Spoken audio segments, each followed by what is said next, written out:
This dossier clearly outlines the negligence of your office. We demand immediate action. Madam, your demands are noted, but the county has found no evidence of malfeasance. Blue and red lights bounced off my living room wall, washing the photos of my kids in cold color.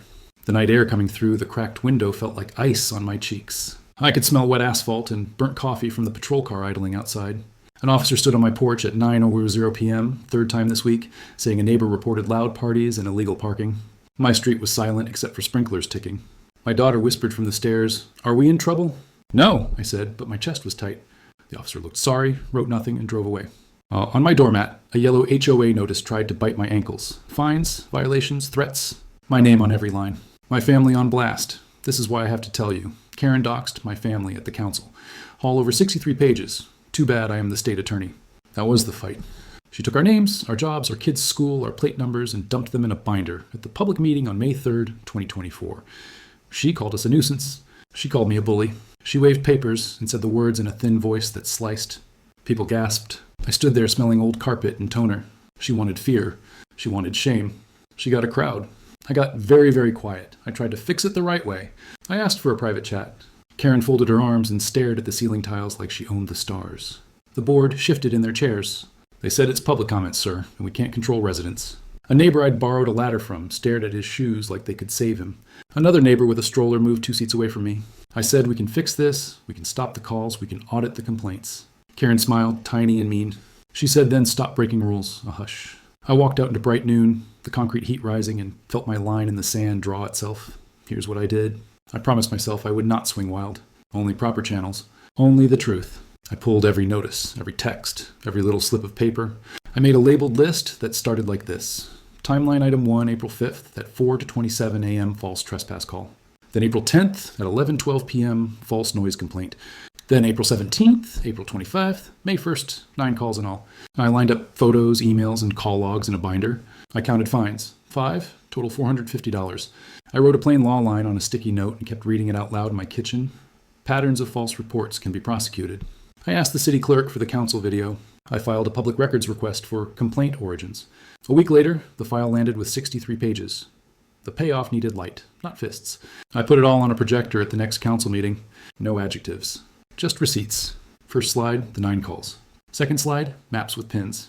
Third slide, the phone numbers in the complaint log that hit the same cell tower at the same time as Karen's live Facebook rants. I clicked and the room got very still. I played the clip where she waved my data like a flag. Then I clicked to the page where her own posts called for more calls, more reports, more fines, while she sold designer planters in the HOA marketplace. I said, this is called harassment. I said, this is doxing. I said, this is not an HOA rule. This is a person. I let the silence stand. Karen tried to talk without the mic. Her words came out thin again. The chair tapped the gavel and told her to wait. Phones came up like a field of glow bugs. Neighbors filmed. Someone whispered, ouch. The guy with the ladder shook his head and said, that's too far, Karen. The stroller mom rolled forward and said, leave their kids out of it. Clips hit group chats by the time I reached the last slide. The comments landed fast. Not okay, Karen, this is gross. Wow, the receipts. The state attorney is calm but deadly. This is what happens when you poke a bear who reads. A kid in a hoodie laughed out loud when the planters had popped up next to the complaint timestamps. I almost laughed too. Then the flip. The police lieutenant stepped to the mic with a folder. He'd reviewed the calls. He spoke in an even tone, multiple false reports tied to a single source repeated over a month with intent to harass. He cited the statute. The city attorney nodded from the aisle. The council chair said the board had exceeded authority when it shared my family's data in open session. The HOA insurer's rep cleared his throat and said exposure, immediate. The room drew a breath you could feel. The board moved to censure Karen as compliance chair. The vote was swift and final. The officer who'd stood on my porch wrote a memo. The inspector announced a review of her side business for permit issues. All I said, because I had promised, was thank you. After, the street felt like a street again. Morning air, not cold now, just clean. No more flashing lights. No more notes that bite. The fines were voided. The board put out a statement, plain and simple, with an apology. Karen lost her seat, her microphone, and her vendor booth for 90 days. She signed a letter agreeing to stop posting resident data. She started keeping her eyes on her own lawn, which needed it. Neighbors smiled again. The guy with the ladder brought it back, and we fixed my gutter together. We talked about dumb shows and barbecue. My daughter rode her scooter in a wobbly loop and yelled, "Watch me." I watched.